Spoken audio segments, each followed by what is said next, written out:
On the topic of hoisting the cup, big Zdeno Chara, 2011, Boston Bruins. Big man, cup didn't look too heavy for him.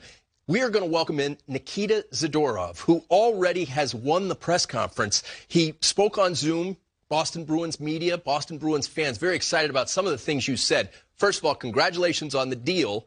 And how did you come to admire Zdeno Chara enough to where you don't want to be called Big Z by the Boston media? Thank you. Well, he's got 2 notices, Stanley Cup, 1,500 games. Yeah, I'm not even close to being called Big Z. I mean, it's a legacy for sure for him. He's one of the best defensemen in NHL history ever, and probably one of the best in Boston history as well. So, I mean, it's not even close. I told the people right away, don't even try to call me Big Z there. Nikita, what gets you excited to be a Boston Bruin now? Obviously a group that it seems every year is contending. Do you feel like when they had their eyes on you, you could be that piece? And what drew you in to sign with the Bruins?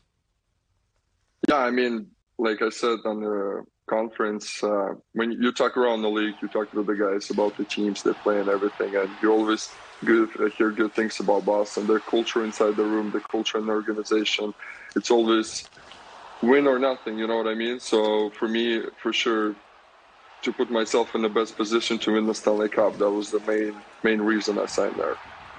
Nikita, was there any other teams that entered this conversation or crossed your mind through this free agency period, or was it always Boston that was front and center? Boston was up top for sure. We knew about the mutual interest in past couple of years, you know. Obviously the agents talking to the teams all the time, you know, especially when we got to Calgary or we didn't know about our future and everything. But there was few other teams in the mix. I feel like my agent did a pretty good job. He brought me a few options, you know, and we chose what's best for me and for our family.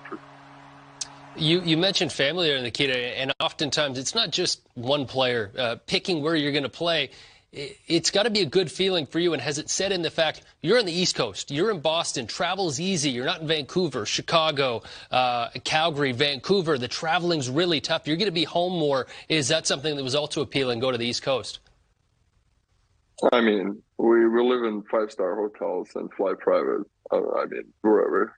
It's not a top league. You make millions to do that for a living. I don't think that's a main thing. Oh, I got to travel a little bit. That's why I'm signing the team. No, it's definitely not the main thing.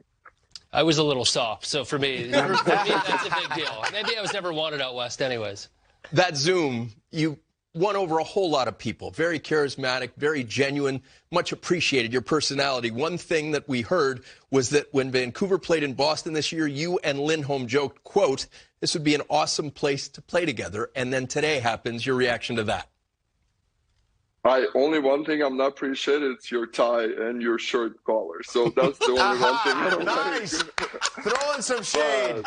About the Lindholm, yeah, I mean, it's awesome place to play, great city, and the fans, like I said, the organization, the history inside that thing. So for sure, I mean, we both were free agents. We knew we were going to have to make tough decisions in the summer. We joke around, and that's a third team together, and I'm pretty pumped to have my boy too. And Nikita, what are you looking forward most that are outside of actually playing for Boston, but the city of Boston, the culture, everything that goes into it, anything that drew you outside of the actual team itself to the city of Boston? Well, I mean, city is awesome. Great neighborhoods. Obviously, me and my former brother settled somewhere. So we got the term. The schools should be awesome for our kids. You know, I have 2 girls, but they play athletics, so I want to put them in some sports as well. And it just fits. It checks every boxes. You know, the coaching staff and the team. Also, I had a talk with Jim and the way he sees me and everything. So I thought it was just the perfect fit for us. On the topic of Jim Montgomery, we heard you skated a bunch with Monty when you played for the Avs and he was coaching at Denver. What impresses you about him?